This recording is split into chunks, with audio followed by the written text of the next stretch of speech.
Viewers, आज हम narrative description को पढ़ेंगे जो कि स्क्रीन प्ले का बहुत ही इम्पोर्टेंट फैक्टर है और इस पर अबूर हासिल करना भी इम्पोर्टेंट है और बहुत ज़रूरी है कि हम इसको अच्छी तरह समझ लें। तो आइए आज का लेक्चर स्टार्ट करते हैं।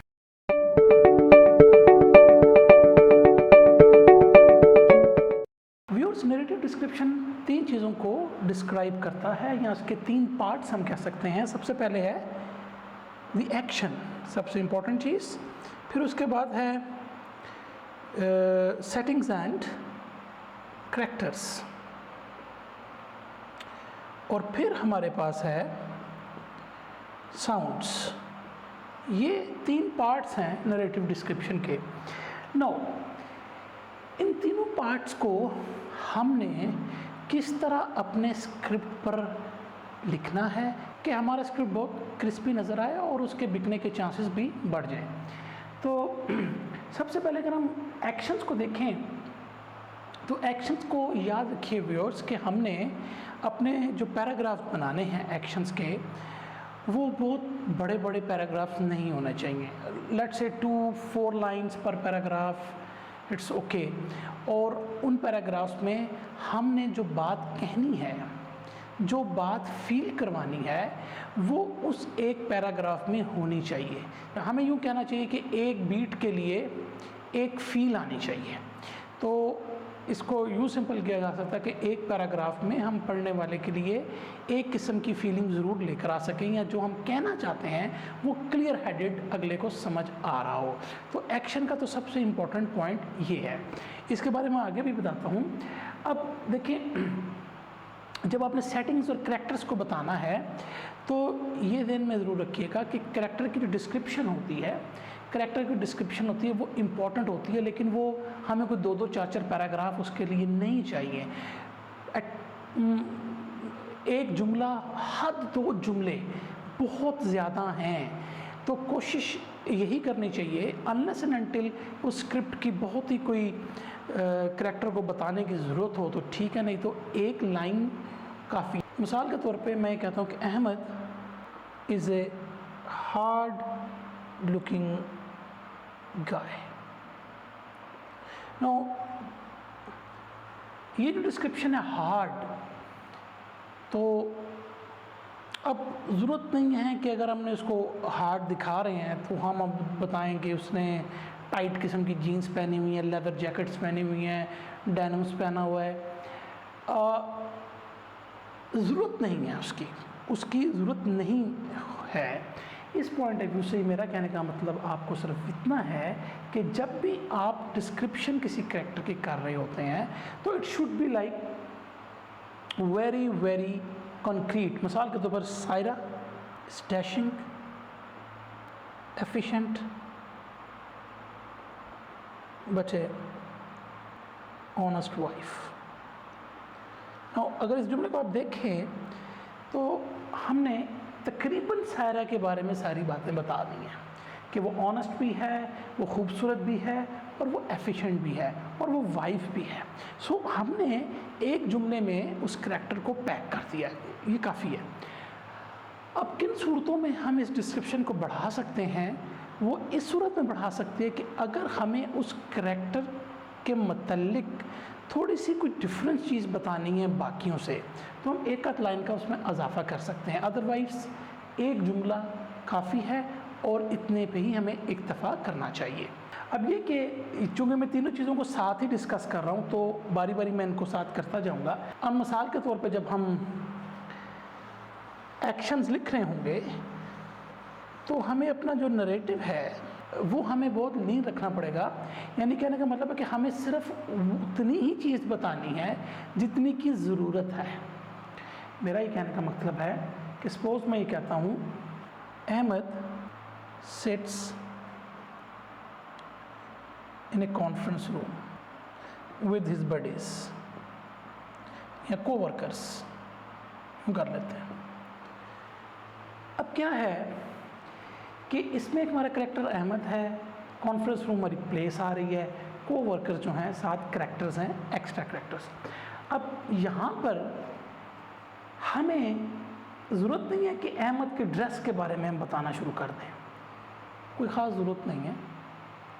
जब वो एक कॉन्फ्रेंस रूम में है तो वो शुड बी फॉर्मल, लेकिन अगर मिसाल के तौर पे वो करैक्टर ही कुछ ऐसा है कि वो एक आवारा करैक्टर है और वो कॉन्फ्रेंस रूम है, तो उस जगह पे आप उसका जिक्र कर सकते हैं। सो मैंने आपको ये कहा कि अगर आप कोई डिफरेंट चीज़ कर रहे हैं किसी करैक्टर के लिए तो उसमें आप एक आध लाइन का इजाफा ज़रूर करें, but not more than that. अब Ahmad sits in a conference room, अब इसके को वर्कर्स को भी बताने की ज़रूरत नहीं है, अनलेस एंड अनटिल मिसाल पर इस को वर्कर में सपोज एक लड़की है जो इससे मोहब्बत करती है या ये इससे मोहब्बत करता है, तो अगर इस सारे सीन में हमने उनके रिलेशनशिप को डेवलप करना है तो उसमें हम उस लड़की का जिक्र करके एक आध लाइन उसके बारे में बताकर तो हम उस सिलसिले को आगे बढ़ा सकते हैं। लिहाजा हमें अपनी स्टोरी में एक्शंस को और स्पेशल मोमेंट्स को या इम्पॉर्टेंट मोमेंट्स को ही एम्फसाइज़ करना चाहिए ताकि उससे स्टोरी आगे प्रोग्रेस करे। हमेशा व्यूअर्स ये याद रखें कि हम जब भी एक नैरेटिव लिख रहे होते हैं तो हमारा मकसद ये होता है कि हर जुमले के बाद स्टोरी को प्रोग्रेस कर रही हो, ताकि उसमें फ्लुएंसी आए, आपके स्क्रिप्ट में फ्लुएंसी आए, पढ़ने वाला को पता लगे कि ये बात जो है आगे बढ़ रही है, स्टोरी आगे चल रही है, वो अगला सफ़ा बदले फिर अगला सफ़ा बदले ताकि आपके स्क्रिप्ट को पढ़ता चला जाए। सपोज़ अब इसी सीन के अंदर अगर मैं कहता हूँ कि अहमद के पास एक वॉच है, तो बहुत सारे करेक्टर वॉचेज़ होती हैं तो हमें ज़रूरत नहीं है इस वॉच को डिस्क्राइब करने के लिए, लेकिन अगर इस वॉच की कोई इम्पोर्टेंस है आपके अगली स्क्रीन पे जब आपका चल रहा होगा या उस सीन के हवाले से वॉच की कोई रिजेम्बलेंस है, तब आप उस वॉच का जिक्र करें। मिसाल के तौर पर हो सकता है कि वो अपना बाजू जो है टेबल पे मारता है तो पता लगता है उसकी वॉच टूट गई है, तो उसमें आप जिक्र कर सकते हैं। इसी तरीके से तो व्यूअर्स अगर मिसाल के तौर पे आप एक कमरे की डिस्क्रिप्शन बता रहे हैं और उसमें आपने मुख्तलिफ़ चीज़ें बताई हैं, इधर 2 तस्वीरें पड़ी हैं, इधर कूलर पड़ा है, इधर टीवी पड़ा है, क्या हमें इस चीज़ की ज़रूरत है? In most of the cases नहीं, in most of the cases नहीं। मिसाल के तौर पे अगर वो जो टीवी आप बता रहे हैं वो पता लगे जी अगले सीन में जाके वही टीवी किसी ने उठा के दीवार पे मार देना है, तो देन उस टीवी की एक इम्पोर्टेंस बनती है। लेकिन ऐसा ज़रूर होता है, इसमें मैंने भी अपने कुछ स्क्रिप्ट्स में कुछ कमरों की डिस्क्रिप्शंस बताई हैं, उसमें सिर्फ ये आइडिया देने के लिए, तासर देने के लिए कि ये फैमिली कितनी गरीब है, तो उसमें ये जिक्र किया कि ये दीवारों के रंग उखड़ा हुआ है, वहाँ पर सफ़ेदी नहीं हुई, टाट पे लोग सोए हुए हैं। तो इस तरीके से आप थोड़ी सी डिस्क्रिप्शन कर सकते हैं, that is only for once, और उसको भी आप जितना मिनिमाइज़ करें, 1-2 जुमलों के अंदर उसको पैक करें, बस नॉट मोर देन दैट, ताकि एक आइडिया आप जनरेट कर पाएँ, एक सिंपैथी आप ले पाएँ। तो ये यहाँ तक तो बात दुरुस्त है, लेकिन अब हम इसको एक और एंगल से भी देखते हैं। मिसाल के तौर पे आप ड्रामेटाइज़ किस तरह करेंगे? अब मिसाल के तौर पे मैं कहता हूँ कि 2 लोगों के दरमियान लड़ाई हो रही है, तो उसको आपको ड्रामेटाइज़ करना है, उसको आपने अपने नरेटिव को ड्रामेटाइज़ करना है।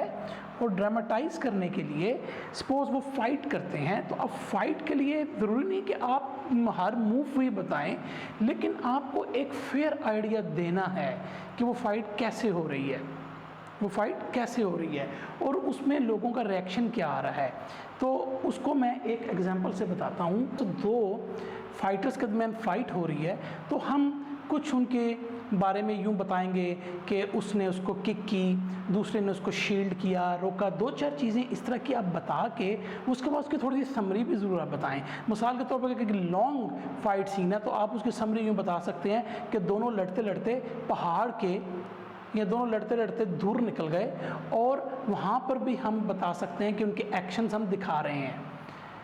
इट मीन्स कि हमने डिस्क्रिप्शन भी दी, उनकी इंडिविजुअल डिस्क्रिप्शन भी दी, किसने किक की, किसने मुक्का मारा, किसी के पास कोई रिवॉल्वर था वो ज़मीन पर गिर गया, ये थोड़े बहुत एक्शंस आपने बता के उसके बाद उसको थोड़ा सा समराइज़ करें।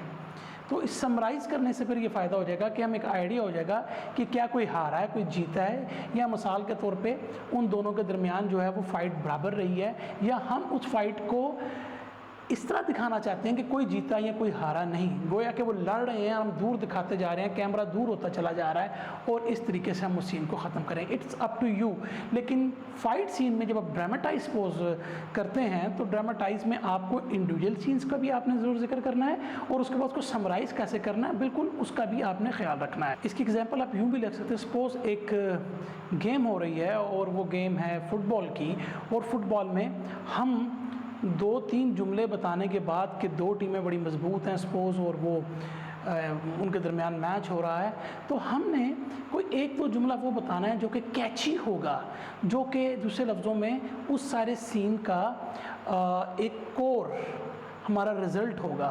तो हम ये कह सकते हैं कि सपोज़ कि हीरो को हम ये कह सकते हैं सपोज़ कि हीरो बुरी तरह ज़ख्मी हो जाता है, तो हमने क्या किया कि उस एक्शन में हमने ड्रामेटाइज़ भी कर रहे हैं और उसमें अब आप देखेंगे जब वो ज़ख्मी हो गया तो हम सिंपैथी भी ऑडियंस की खींच रहे हैं। तो व्यूअर्स, नरेटिव जब आप लिख रहे हैं तो आपको बहुत सारी चीज़ों का ख्याल रखना है। ये नॉट सिंपल कि आप एक दिन बैठेंगे तो आप ये सब कुछ लिख लेंगे, हमें इस चीज़ों को मास्टर करना है।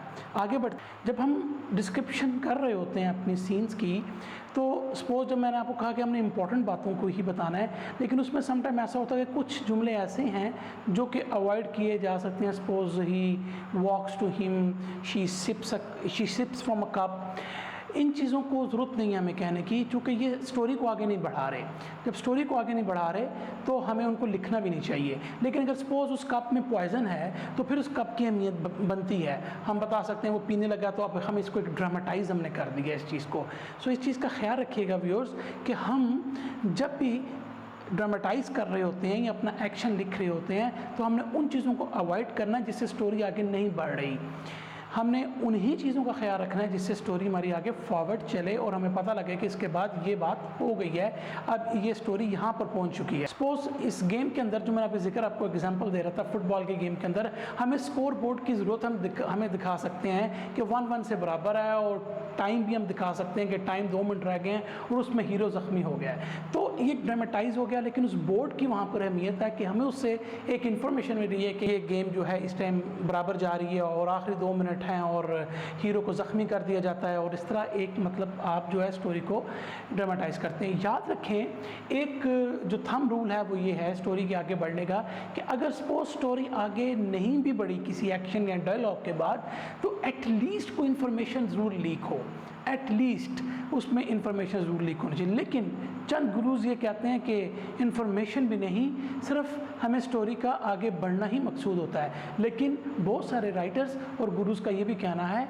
कि अगर हम इंफॉर्मेशन भी ले पाते हैं, कोई नई इंफॉर्मेशन, तो that is also enough for that scene और फॉर दैट डायलॉग और दैट डायलॉग सीक्वेंस। ठीक है, तो व्यूअर्स मैं ये कहूँगा कि स्पेक राइटिंग के लिए है कि जितना आप कम लिखेंगे उतना ही अच्छा है, क्योंकि उसमें आप गलतियाँ भी कम करेंगे और उसमें आपका जो उसमें जो आपका नैरेटिव होगा वो बहुत ज़्यादा क्रिस्प होगा और उसमें जान भी ज़्यादा नज़र आएगी। बजाय इसके कि हम सिर्फ पेज को भरने के लिए चीज़ें लिखें, उसका हमें कोई फ़ायदा नहीं, उससे बेहतर है कि उसको ना लिखें।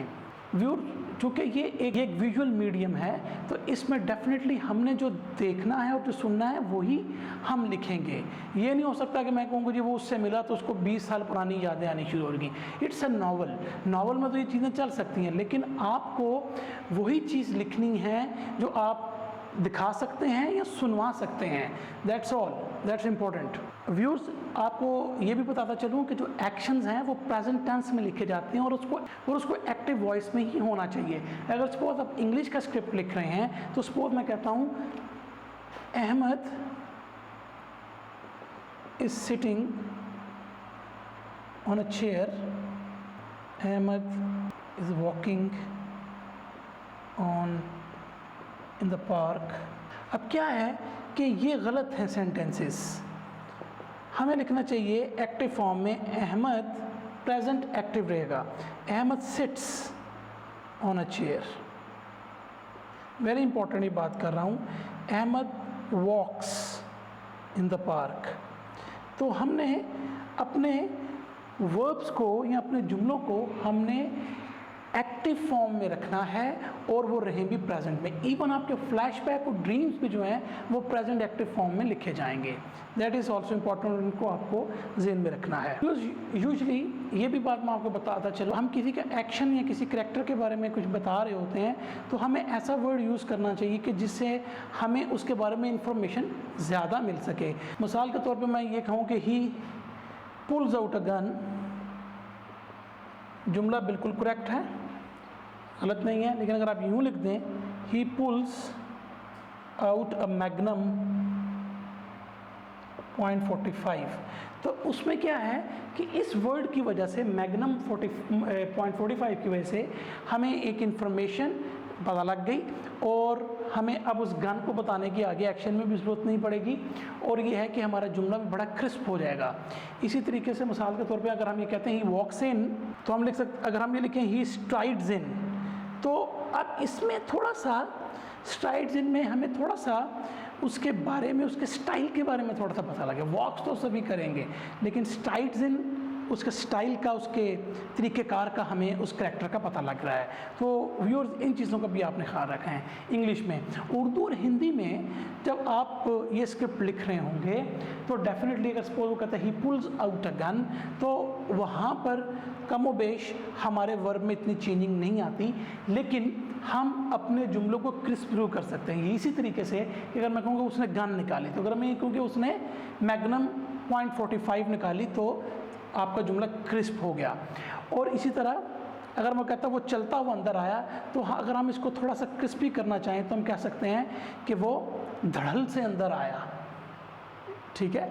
या मिसाल के तौर पे उसने वो दरवाजे को टांग मार के अंदर आया, तो हमें उस करैक्टर के बारे में भी इंफॉर्मेशन मिल रही है, हमारा एक्शन भी बड़ा मज़ेदार हो गया है और आपका नरेटिव बड़ा क्रिस्प हो गया है। तो इन चीज़ों का व्यूअर्स आपने ख्याल रखना है। यानी मेरे कहने का मतलब यह है कि हम जो भी नरेटिव लिख रहे हों तो उससे हमें करैक्टर की इंफॉर्मेशन का ही पता लगता है। गोया जो मैं ये कहना चाह रहा हूँ उसका मतलब यह है कि हम जो भी लिखें उससे हमें करैक्टर के बारे में रेवलेशन मिलनी चाहिए, हमें उस करैक्टर के बारे में पता लगना चाहिए। यही बात है कि जब मैंने शुरू में कहा था कि करैक्टर की डिस्क्रिप्शन के लिए एक जुमला लिखें काफ़ी है, उसकी वजह यह है कि हम पूरे स्क्रिप्ट में कहीं ना कहीं बिट्स एंड बिट्स में उसकी इन्फॉर्मेशन देते चले जाएं और उस करैक्टर के बारे में हमें ज़्यादा से ज़्यादा पता चलता जाए, बजाय इसके कि हम एक ही टाइम में उस करैक्टर को सारा बता दें। और कोशिश करनी है, चूँकि हम एक स्क्रिप्ट लिख रहे हैं तो ऑडियंस को उसके एक्शन से पता लगेगा कि वो करैक्टर क्या है। अगर आप लिखते हैं मिसाल के तौर पर कि वो एक शरारती है, तो ऑडियंस को तो नहीं पता लग रहा कि वो शरारती है, तो हम उसका कोई एक्शन दिखाएंगे, कोई ऐसी बात करेंगे, मिसाल के तौर पर वो चलता हुआ किसी के कान को यूँ मार जाता है, तो हमें उससे अंदाज़ा होगा यार ये नॉटी बॉय है। तो इसी तरीके से हमें अपने एक्शन के साथ रिवील करना है करैक्टर को। इट मीन्स जैसे कि मैं कहता हूँ कि ही एंटर्स, अगर सपोज मैं कहता हूँ कि अहमद एंटर्स, तो हमें पता यूँ हम अपने नरेटिव को हमें करना चाहिए कि हम एक क्वेश्चन करें, जैसे कि हाउ अहमद एंटर्स। तो ये हाउ से हमें, ये हमारे बारे में है, हम एज अ राइटर देखेंगे कि अहमद एंटर्स बल्कि हाउ अहमद एंटर्स, ये आपके जहन में होना चाहिए। Ahmad enters is nothing, how Ahmad enters is important. Suppose मैं कहता हूँ कि वो लंगड़ा के आ रहा है और उसने 2-3 दफ़ा दरवाजे को अपनी एक दूसरी टांग से, जिस पर वो लंगड़ा नहीं रहा, जो उसकी सही है, उसकी मदद से उसने दरवाजे को 2-3 दफ़ा कोशिश करने के बाद बंद कर दिया। तो अब क्या है कि करैक्टर के बारे में बड़ा कुछ यहाँ पे रिवील हो गया। तो व्यूअर्स, ये नरेटिव डिस्क्रिप्शन के बारे में कुछ बातें मुझे आपको बतानी थी।